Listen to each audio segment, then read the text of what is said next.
Hello everyone, welcome back to my channel. आज आपण बघणार आहोत कांद्याच्या पातीची पीठ पेरून केलेली भाजी. तर त्यासाठी कांद्याची पात मी स्वच्छ धुवून कट करून घेतले. एक मीडियम साईजचा कांदा, एक मीडियम साईजचा टोमॅटो मी कट करून घेतलाय. काही पाने कढीपत्त्याची घेतली आहेत आणि 4 ते 5 लसणाच्या पाकळ्या. गॅसवरती कढई ठेवून कढई गरम झाल्यानंतर त्यामध्ये बेसनचं पीठ टाकून घेतले आणि तेल टाकून घेऊन बेसनचं पीठ मी चांगलं भाजून घेते. आणि आता हे बेसनचं पीठ भाजलेलं आहे, तर आपण आता ते काढून घेऊयात. त्याच कढईमध्ये मी तेल टाकून घेतले. तेल गरम झाल्यानंतर मोहरी टाकून घेतली. मोहरी तडतडल्यानंतर जिरे टाकून घेतलेत आणि काही मेथीचे दाणे मी टाकलेले आहेत. त्यानंतर कढीपत्ता टाकलाय. त्यानंतर आता हे कांदा टाकून घेतले. कांदा थोडासा मी परतून घेतलाय आणि त्यामध्ये लसूण मी कट करून घेतलं होतं ते टाकून घेते आणि आता ते दोन्ही परतून घेते. कांदा थोडासा सॉफ्ट होईपर्यंत आपल्याला परतून घ्यायचे थोडा वेळ. त्यानंतर मी इथे टोमॅटो यामध्ये टाकून घेतलेला आहे. टोमॅटो कांदा मी थोडासा परतून घेते.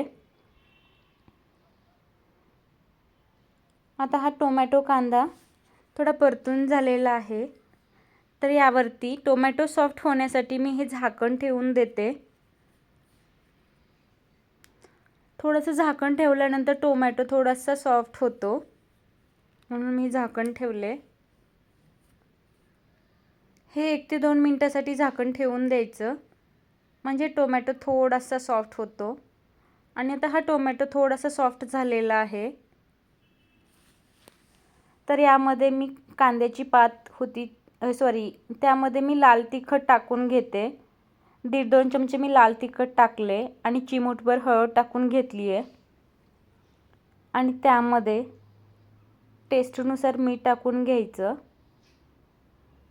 मीठ टाकून झाल्यानंतर ही कांद्याची पात टाकून घेते आता मी.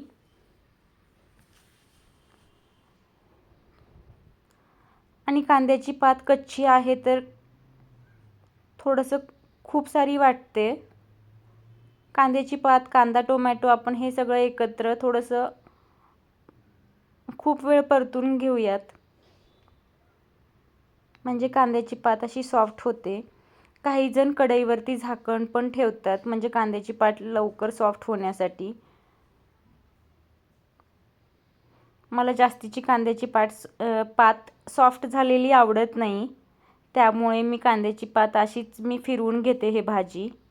आणि आता ही कांद्याची पात सॉफ्ट झालेली आहे, हे बघा. तर त्यामध्ये मी हे भाजलेलं बेसनचं पीठ टाकून घेते. हे बेसनचं पीठ आणि ही भाजी मी एकत्र चांगलं मिक्स करून घेते. मिक्स करत असताना हे बेसनच्या जे गुठळ्या होत्या त्या पण आपल्याला फोडून घ्यायच्या आहेत. हे भाजी आणि बेसनच्या गुठळ्या मिक्स करत असताना हे हलक्या हाताने असं मिक्स करून घ्यायचे,